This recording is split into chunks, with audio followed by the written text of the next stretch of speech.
गांव में रघुनाथ नाम का एक आदमी रहता था। उसकी पत्नी का स्वर्गवास हो चुका था। वह अपने बेटे के साथ रहता था।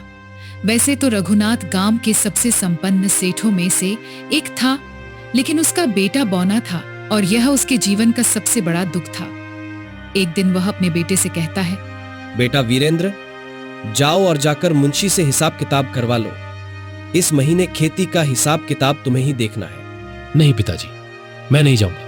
बेटा, तुम क्यों नहीं जाओगे? तुम्हें वहां जाने में क्या परेशानी है?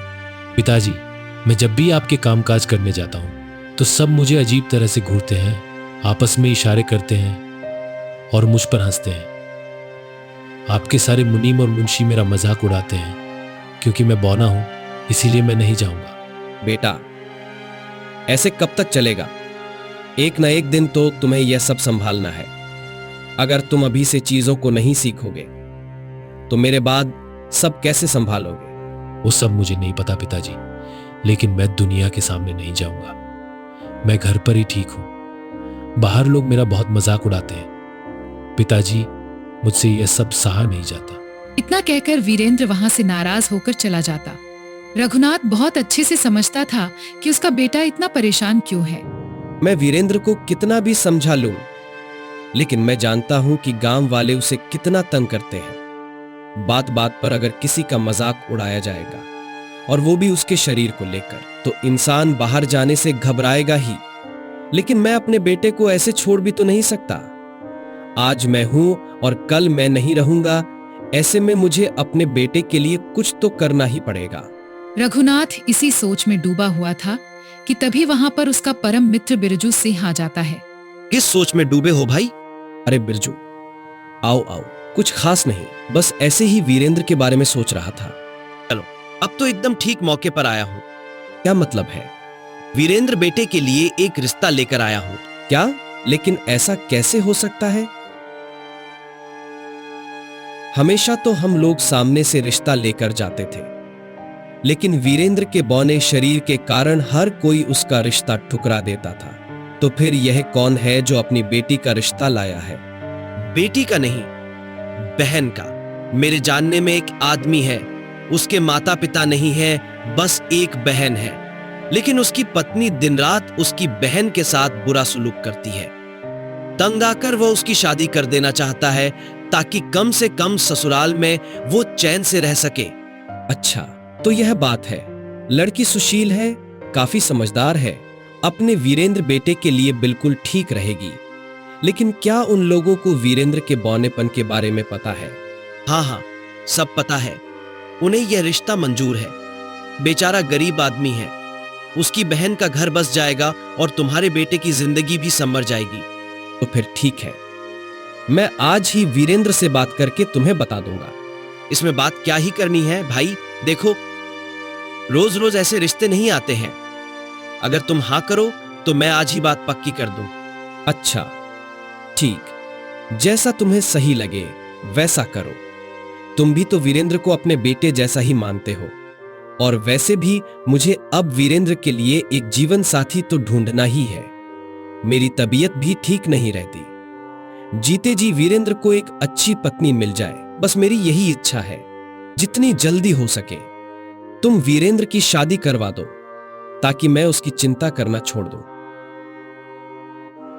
अब तुम वीरेंद्र की चिंता करना छोड़ ही दो। मैं जल्दी ही वीरेंद्र की शादी करवा दूंगा। अच्छा, अब मैं चलता हूं। बिरजू इतना कहकर वहां से चला जाता है। रघुनाथ रात को खाने के समय अपने बेटे से शादी की बात करता है। उसकी बात सुनकर वीरेंद्र को कुछ खास खुशी नहीं होती है। क्या बात है बेटा, तुम खुश नजर नहीं आ रहे हो? पता नहीं पिताजी, मुझे कुछ ठीक नहीं लग रहा। क्या ठीक नहीं लग रहा? पिताजी, कोई लड़की अपनी मर्जी से मुझ जैसे बौने इंसान से भला क्यों शादी करेगी? यह लड़की भी मजबूर है, इसलिए तो शादी कर रही है ना। शायद वह मुझे कभी पसंद नहीं करेगी, बस अपनी मजबूरी के कारण मेरे साथ रहेगी। बेटा, ऐसा क्यों सोचते हो? तुम्हारी पत्नी तुम्हें जरूर पसंद करेगी। मैं समझता हूं कि समाज के व्यवहार के कारण तुम बहुत ही नकारात्मक हो गए हो, लेकिन विश्वास रखो, तुम्हारी शादी के बाद सब ठीक हो जाएगा। जी पिताजी, उम्मीद करता हूं कि ऐसा ही हो।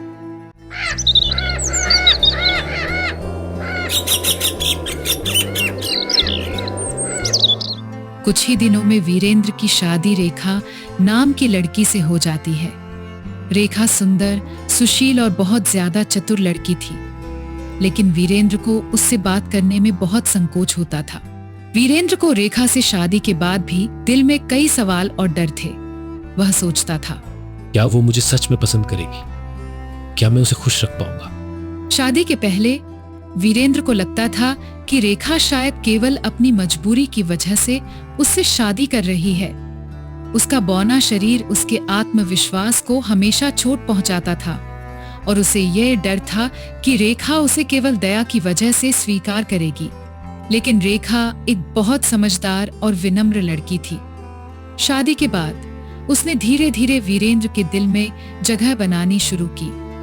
वह उसे यह समझाती थी कि उसका शारीरिक रूप उसकी असलियत नहीं है। वीरेंद्र का दिल स्वभाव से बहुत अच्छा था।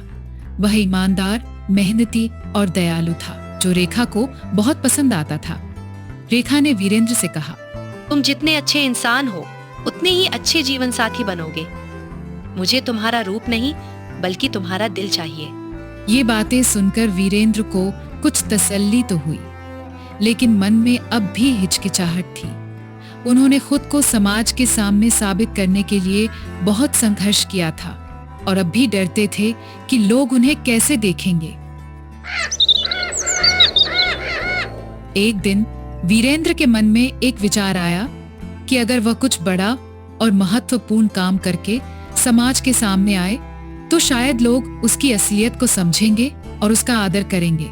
उसने अपने पिताजी से बात की और कहा, पिताजी, मुझे लगता है कि अगर मैं हमारे गांव में एक बड़ा काम करके दिखाऊं तो लोग मुझे अलग तरीके से देखेंगे। क्या आप मुझे मदद करेंगे? रघुनाथ ने अपने बेटे को गहरी नजरों से देखा और कहा, बिल्कुल बेटा, तुम जो भी करना चाहते हो मैं तुम्हारे साथ हूं। तुम हमेशा से ही होशियार थे, बस तुम्हें अपने आत्मविश्वास को जगाने की जरूरत है। वीरेंद्र ने तय किया कि वह गांव में एक बड़ा कृषि प्रोजेक्ट शुरू करेगा, जिससे न केवल गांव की हालत बेहतर हो सके बल्कि यह साबित हो सके कि उसकी मेहनत और समर्पण को किसी शारीरिक कमी से नहीं मापा जा सकता। उसने कुछ अच्छे कृषि विशेषज्ञों से संपर्क किया और उनके साथ मिलकर एक योजना बनाई, जिससे गांव में पानी की बचत हो सके और खेतों की उपज को बढ़ाया जा सके। उसने कई किसानों को एकजुट किया और उन्हें अपने प्रोजेक्ट के बारे में बताया। शुरुआत में कई लोग हंसी उड़ाते थे और कहते थे कि एक बौना आदमी कैसे खेती का काम संभाल सकता है, लेकिन वीरेंद्र ने हार नहीं मानी। उसने एक दिन गांव के प्रमुख किसानों को एक जगह बुलाया और उन्हें अपने प्लान के बारे में विस्तार से बताया।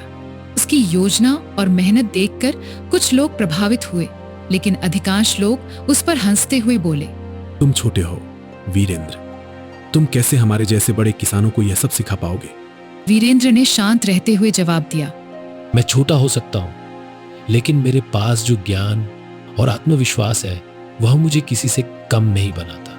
अगर आप लोग मुझे मौका देंगे तो मैं आपको दिखा सकता हूं कि बड़े लोग केवल शारीरिक रूप से नहीं बल्कि दिल से भी बड़े होते हैं। वीरेंद्र ने दिन रात मेहनत की। उसने खेतों में नए तरीके से सिंचाई की योजना लागू की, पानी की बचत के लिए नहरों का सुधार किया और मिट्टी की उर्वरता बढ़ाने के लिए आधुनिक तकनीकों का इस्तेमाल किया। कुछ महीनों में ही उसका प्रोजेक्ट सफल होने लगा। खेतों में उपज बढ़ने लगी और गांव वाले जो पहले उसकी हंसी उड़ाते थे अब उसकी मेहनत की तारीफ करने लगे। अब वीरेंद्र को यह महसूस हुआ कि असली ताकत उसकी मेहनत और दिल में थी, न कि उसके शरीर में। धीरे धीरे गांव में लोगों का नजरिया बदलने लगा। अब वह गांव में एक सम्मानित और प्रेरणा स्रोत व्यक्ति बन चुका था। रेखा ने भी वीरेंद्र के इस परिवर्तन को देखा और वह गर्व महसूस करती थी। उसने वीरेंद्र से कहा, तुमने अपने आप को साबित कर दिया है वीरेंद्र जी। तुम न सिर्फ मेरे लिए बल्कि सबके लिए एक आदर्श हो। यह सब तुम्हारी वजह से संभव हुआ है रेखा। तुम्हारी समझ और समर्थन ने मुझे अपना आत्मविश्वास वापस दिलाया। तुमने मुझे कभी यह महसूस नहीं होने दिया कि मैं छोटा हूं। तुमने मुझे इंसानियत, प्यार और सम्मान के बारे में सिखाया। वीरेंद्र की यह सफलता न केवल उसकी अपनी यात्रा का हिस्सा थी, बल्कि यह पूरे गांव के लिए एक संदेश बन गई कि शारीरिक रूप से जो असामान्य होते हैं वे मानसिक और आत्मिक रूप से कहीं अधिक ताकतवर हो सकते हैं। वीरेंद्र ने साबित कर दिया कि दिल की शक्ति शरीर की शक्ति से कहीं ज्यादा अहम होती है। समय के साथ वीरेंद्र और रेखा की शादी एक मिसाल बन गई और लोग उन्हें सच्चे प्यार और समझ का प्रतीक मानने लगे। वीरेंद्र ने अपनी शादी और अपने काम के जरिए यह साबित किया कि असली सुंदरता और सम्मान बाहरी रूप में नहीं, बल्कि आत्मा और दिल की अच्छाई में होती है।